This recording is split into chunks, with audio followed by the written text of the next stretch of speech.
മാന്നാറിലെ കൊലപാതക കേസിൽ പ്രതികളുമായി പോലീസ് ഇന്ന് തെളിവെടുപ്പ് നടത്തും. മൃതദേഹം മറവ് ചെയ്ത അനിൽകുമാറിന്റെ വീട്ടിലും കൊലപാതകം നടത്തിയെന്ന് പറയപ്പെടുന്ന വലിയ പെരുമ്പുഴ പാലത്തിലും എത്തിച്ച് തെളിവെടുപ്പ് നടത്താനാണ് സാധ്യത.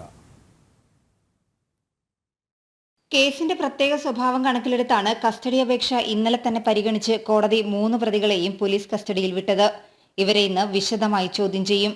പ്രതികളുമായി തെളിവെടുപ്പ് നടത്തണമെന്നും കൊലപാതകത്തിന് ഉപയോഗിച്ച ശേഷം മൃതദേഹം മറവ് ചെയ്യാൻ കൊണ്ടുപോയ വാഹനം കണ്ടെത്തേണ്ടതുണ്ടെന്നും പോലീസ് കസ്റ്റഡി അപേക്ഷയിൽ പറഞ്ഞിരുന്നു.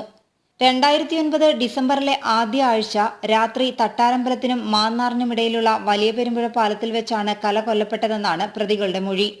കലയ്ക്ക് കുട്ടമ്പേരൂർ സ്വദേശിയുമായി ഉണ്ടായിരുന്ന ബന്ധമാണ് പ്രകോപനത്തിന് കാരണമെന്നും പ്രതികൾ പോലീസിനെ അറിയിച്ചിട്ടുണ്ട്. അതേസമയം അനിൽകുമാറിനെ നാട്ടിലെത്തിക്കാനുള്ള നടപടികൾ തുടങ്ങിയിട്ടുണ്ടെങ്കിലും എന്നത്തേക്ക് ഇയാളെ നാട്ടിലെത്തിക്കാൻ കഴിയുമെന്ന കാര്യത്തിൽ പോലീസിന് വ്യക്തതയില്ല. ജനം, ആലപ്പുഴ.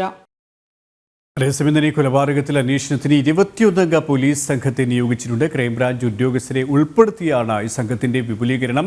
ഒന്നാം പ്രതി അനിൽ ഇസ്രയേലിൽ ആശുപത്രിയിൽ നിന്നും സൂചനയുണ്ട്. ഇവരുമായി നിഷ ദിലീപ് ചേരുകയാണ്. നിഷ, ഈ ഒന്നാം പ്രതി അനിൽകുമാർ രക്തസമ്മർദ്ദത്തെ തുടർന്ന് ഇസ്രയേലിൽ ആശുപത്രിയിലായിട്ടുണ്ട് എന്നുള്ള വിവരങ്ങളാണ് ഇപ്പോൾ പുറത്തു വന്നുകൊണ്ടിരിക്കുന്നത്. ഒപ്പം അന്വേഷണ സംഘത്തെയും വിപുലീകരിച്ചിരിക്കുകയാണല്ലോ. അങ്ങനെ തന്നെയാണ് ഈ കേസിന്റെ ഒരു പ്രത്യേക സ്വഭാവം കണക്കിലെടുത്തുകൊണ്ട് തന്നെയാണ് ഇത്തരത്തിൽ അന്വേഷണ സംഘമൊക്കെ വിപുലീകരിച്ചത്.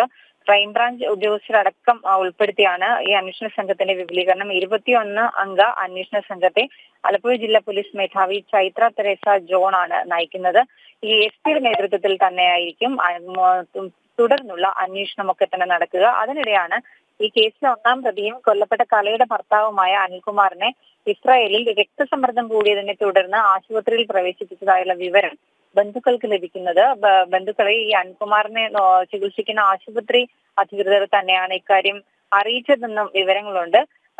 ഒപ്പം തന്നെ അനിൽകുമാർ സ്വയം നാട്ടിലെത്താൻ തയ്യാറായില്ലെങ്കിൽ ഇസ്രായേലിൽ നിന്നും അനിൽകുമാറിനെ നാട്ടിലെത്തിക്കുന്നതിനുള്ള നടപടികൾ നിയമപരമായി തന്നെ എംബസി വഴിയൊക്കെ മുന്നോട്ട് പോകും. അതിനുള്ള തയ്യാറെടുപ്പിലാണ് അന്വേഷണ സംഘമുള്ളത്. അതിനിടെ ഇന്നലെ നമ്മൾ വാർത്ത നൽകിയിരുന്നു.